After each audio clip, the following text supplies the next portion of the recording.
हाय हाय हाय हाय। वैसे जनरली मेरे वीडियो पर अगर मेरा एनर्जी लेवल रहता है यहाँ पर, तो आज वो एनर्जी लेवल रहेगा यहाँ पर, और रीजन तो आपको पता ही है। So welcome everyone to my YouTube channel, myself Shubhra from North East Tripura and you are watching SD moto rider. So finally वो दिन आ गया जब फाइनली मैं शूट कर रहा हूँ केदारनाथ का व्लॉग। तो सीन ऐसा है, आप लोगों में से बहुत लोग जानते हो कि मैं नाइट शिफ्ट में काम करता हूँ। सो थर्सडे रात को जो काम पर बैठा था, आज फ्राइडे सुबह ऑलरेडी वो काम खत्म हुआ है। सो अभी तो मैं जाऊंगा सोने के लिए, लेकिन सो के उठूंगा मतलब शाम को काम पे बैठेंगे। काम खत्म होगा सैटरडे मॉर्निंग को, और उसके बाद पैकिंग शेकिंग करने का उतना टाइम रहेगा नहीं। तो अभी जितने भी सामान मुझे लेकर जाना है सब कुछ ले आकर पटकेंगे इस बिस्तर में, आंखों के सामने रहेगा, तो पता चलेगा क्या क्या चीजें लेके जाना है, क्या क्या चीजें छूट गया है। फिर बाद में शाम के टाइम पे बैग में भी डाल देंगे, जो ये मेरा डीकैथलॉन ट्रैक ऑन 100 रक्सक बैग, जिसका रिव्यू वीडियो भी मैंने बनाया था जो है मेरे चैनल पर,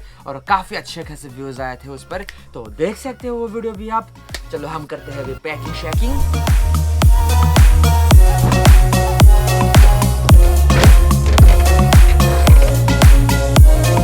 वहाँ केदारनाथ में अभी हो रहा है बारिश, और हमारे यहाँ पर भी बारिश हो रहा है। और अभी जो आपने कुछ शॉट्स देखे वो इससे शूट हुआ था। गोप्रो खरीदने के बाद मैंने एक कॉम्बाइन पैक खरीदा था गोप्रो के कुछ माउंट्स के, जिसपे ये भी था, ये चिन माउंट और ये रहा हेड माउंट, लेकिन आज तक कभी भी इनको यूज किया नहीं है। ऑलमोस्ट सारे चीजें शायद यहाँ पर है। मैंने लिया है 2 जीन्स, यहाँ पर है 2 टी-शर्ट एंड 3 शर्ट। वहाँ पर ठंड काफी अच्छी है, इसलिए एक हुडी, एक जैकेट, यहाँ पर है रेनकोट, प्लस मेरे पास इनफ अमाउंट्स में SD कार्ड नहीं है, तो मुझे लैपटॉप भी लेके जाना पड़ेगा। तो लैपटॉप चार्ज करना है, कैमरा के बैटरीज चार्ज करना है, फोन चार्ज करना है, इसलिए ये एक्सटेंशन कॉर्ड भी लेके जाऊंगा। इसमें है कुछ माउंट्स, यहाँ पर है एक 1 TB का हार्ड डिस्क। तो ऊपर से हो गया है मेरा सारा चीज है यहाँ पर तैयार, और आज रात बस काम खत्म हो जाए, कल सुबह होते ही तैयारी शुरू हो जाएगी निकलने की। घर से निकलूंगा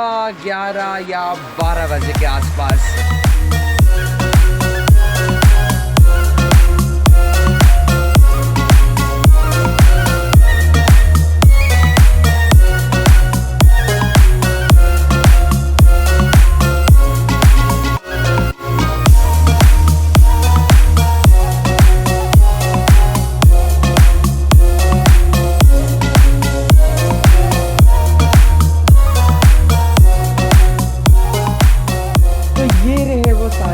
जो मेरे साथ जाएंगे केदारनाथ, इनमें 2 चीजें और ऐड हो जाएगा। एक हो गया मेरा फोन और दूसरा ये कैमरा, लेकिन चीजों को बैग में डालना भी जरूरी है।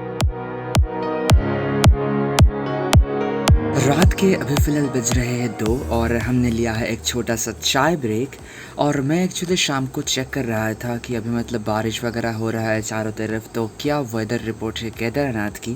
तो यूट्यूब से 2 बहुत ही दिल दुखाने वाले, हिला देने वाले न्यूज़ पता चले। अभी पता नहीं कितना सच है, क्योंकि 1-2 चैनल पे ही मैंने वो चीज़ें देखा है, बाकी कहीं पर ऑफिशियली मैंने पढ़ा नहीं है। मैंने कोशिश तो किया है सर्च करने की। तो पहला अपडेट कुछ ऐसा है कि रश इस बार इतना ज़्यादा है कि अगर आपके पास पहले से ऊपर रूम बुकिंग है तो ही आपको ऊपर जाना दिया जाएगा, वरना आपको जाने नहीं दिया जाएगा। मैं तो किसी को जानता हूँ जो ऊपर रहता है, उसने तो कहा ऐसा कुछ है नहीं। एंड दूसरा अपडेट कुछ ऐसा है कि मौसम इतना ख़राब है और रश इतना है कि इस बार एक नया रूल बनाया गया है, और वो रूल ज़्यादा दिनों से नहीं, मतलब लास्ट 1 दिन पहले ही बस चालू हुआ है कि आपको ट्रैक रात के 3-3:30 बजे ही शुरू करना पड़ेगा, एंड जाके केदारनाथ देख के आपको उसी दिन वापस भी आना पड़ेगा। तो पता नहीं कितने सच्चाई है इन बातों में, बट अगर ऐसा है तो अच्छा चीज़ तो नहीं है।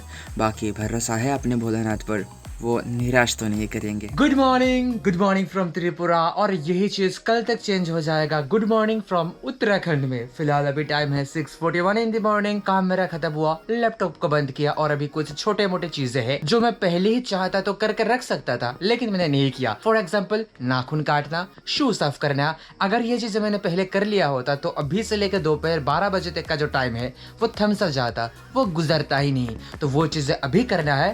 प्लस इस ट्रिप पे मैं मैं अकेला नहीं हूँ, मेरा एक दोस्त भी है, उसे भी जाकर लेके आ रहा है घर से। सो मैं ऑलमोस्ट रेडी भी हो गया था निकलने के लिए, बस शू पहनना बाकी था। तो पता चला कि शौक से नहीं है घर में, पता नहीं गायब हो गए कहाँ पर। तो अभी मार्केट से जाकर खरीद कर आया हूँ। और ये जो राइडर भाई साहब है मेरे सामने, इसका नाम है सौरभ, ये मेरा दोस्त है और एक्चुअली पड़ोसी भी कह सकते हो। तो सीन ऐसा है, जब मैंने व्हाट्सएप पर डाला था कि कौन जाएगा मेरे के साथ उत्तराखंड घूमने के लिए, तो सिर्फ किसी ने जवाब दिया था, तो ये भी जाएगा मेरे साथ। और बंदा बहुत ही ज़्यादा इंट्रोवर्ट है, कैमरा पर आने के लिए बहुत डरता है, भगवान जाने क्यों। लेकिन मैंने पहले ही कह दिया था, इस पूरे सीरीज़ में इसको इस इंट्रोवर्ट की जोन से मुझे निकालना ही है किसी भी तरीके से। पहले से ही मेरा बैग का हालत ख़राब था और इन भाई साहब ने मुझे थमा दिया अपना शर्ट, 2 टी-शर्ट, एक जीन्स और अपना रेनकोट। और अभी इसका हालत कुछ ऐसा है, मैं पता नहीं इसको लेके जाऊंगा कैसे, बहुत बहुत भारी हो गया है। तो इसने कहा तो है कि ये लेगा, लेकिन पता नहीं कब लेगा। मान लो हम ट्रेन से जा रहे हैं तो ट्रेन पर चढ़ने के बाद ये लेगा बैग।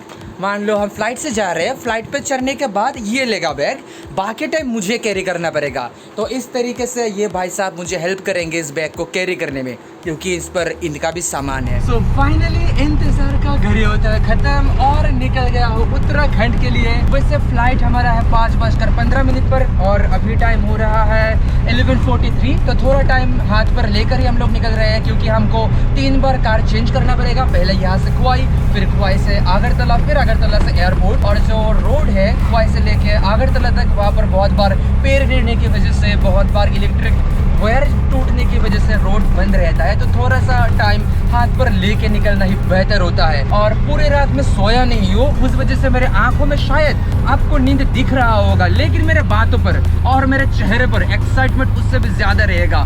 कितने दिनों की वेट के बाद फाइनली अपेक्षार अवसान, यानी कि फाइनली वो दिन आ गया है जब निकल ही गया हूँ केदारनाथ के लिए।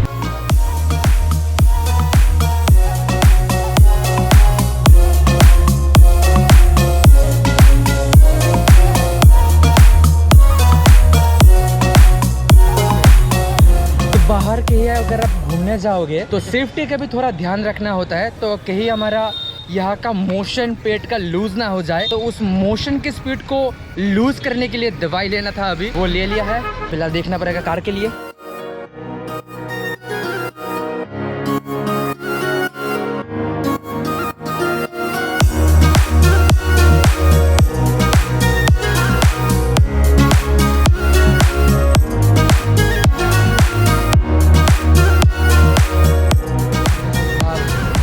लग तो रहा है जो रेनकोट लेके आया था वो वहाँ पर जाने से पहले ही इस्तेमाल करना पड़ेगा।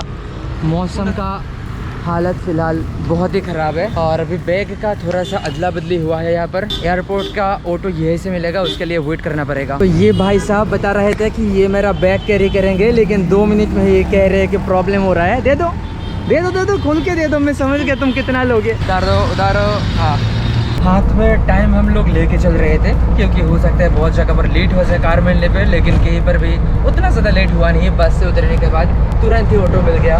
तो यहाँ से 15-20 मिनट कुछ लगेगा एयरपोर्ट पहुँचने में। तो हाथ में ऑलमोस्ट 2.5 घंटा रहेगा, तो वहीं पर बैठना पड़ेगा। फिर भी अच्छा है कहीं पर लेट होने से।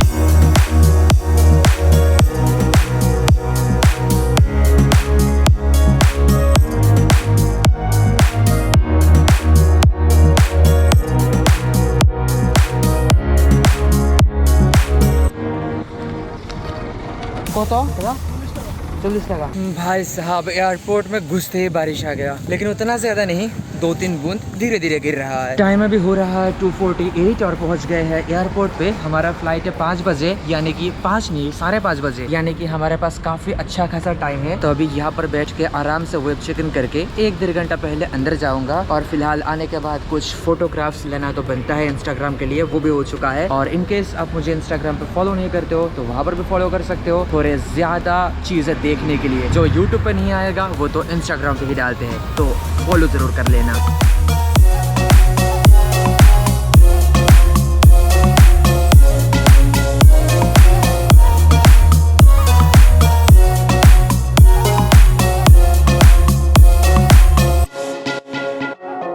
सो अभी फ़िलहाल हो एयरपोर्ट की फ़र्स्ट फ्लोर में और बस सब कुछ सही है, लेकिन मेरा बैग मैं लेके नहीं आ पाया। मेरा वही टेंशन बस दिमाग पे चल रहा है क्योंकि उस पर कुछ भी लॉक वगैरह लगाने का सिस्टम है नहीं, उसको तो लगेज के साथ ही देना पड़ा। वैसे कुछ होगा नहीं, कोई कुछ निकालेगा नहीं, फिर भी टेंशन तो है।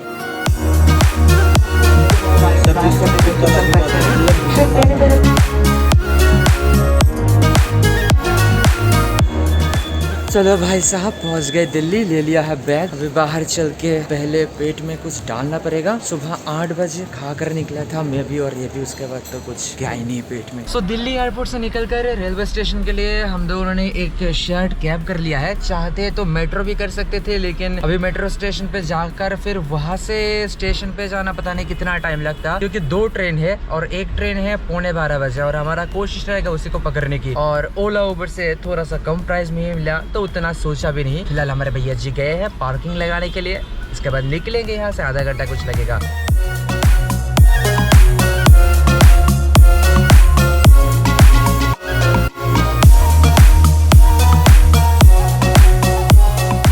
मेरे आसपास के सिटी का व्यू काफी खूबसूरत है, लेकिन रात के अंधेरे में उतने अच्छे से तो कुछ दिखा नहीं पाऊंगा। लेकिन अगर भगवान की कृपा से सारा प्लान सही तरीके से गुजर जाए तो दिल्ली में भी वापस आकर 2 दिन रुकने का प्लान है। फ्लाइट में 3 घंटा बैठे बैठे मुझे तो ठंड लग गया था, लेकिन दिल्ली बहुत अच्छी चीज है। दिल्ली में उतरो पूरा ठंड निकल जाएगा। तो भाई साहब दिल्ली आने के बाद ही परेशानी हो चुकी है शुरू। तो आज रात के 2 ट्रेन है हरिद्वार के लिए और दोनों ही इतना फुल है कि कोई स्लीपर वगैरह तो आप छोड़ ही दो, जनरल का भी टिकट मिल नहीं रहा है। पर हमारा जो टिकट था वो तो कंफर्म होने से रहा। तो एक काम हम कर सकते हैं, आज दिल्ली रुक जाए और कल सुबह की ट्रेन की टिकट मिल जाए काउंटर से। तो उससे अच्छा कि आज रात को दिल्ली न रुक के हम बस ले ले, तो कल सुबह तक हरिद्वार पहुंच जाएंगे। तो पैसा थोड़ा ज्यादा जाएगा बस में, लेकिन हमारा टाइम बच जाएगा, हम हरिद्वार पहुंच जाएंगे कल तक। तो अभी फ़िलहाल बस स्टैंड पे ही आए हैं और मैंने ऑनलाइन बुकिंग भी करवा लिया है बस का। कल सुबह 6 या 7 बजे के आसपास आई थिंक पहुंच जाएंगे हरिद्वार। मुझे बस से ट्रैवल करना बिल्कुल भी नहीं पसंद, क्योंकि मैं ज़्यादा टाइम बस पे बैठ नहीं सकता, पर अभी कर ही क्या सकते हैं। रात के अभी बज रहे हैं 1:45 और हमारा बस रुका है एक ढाबे पर खाने के लिए। तो यहाँ पर सब लोग खाना खाने के लिए आए हैं। कुछ लोग तो नहीं आए, लेकिन हम लोग तो सुबह से कुछ खाए नहीं थे, हमें तो आना ही था।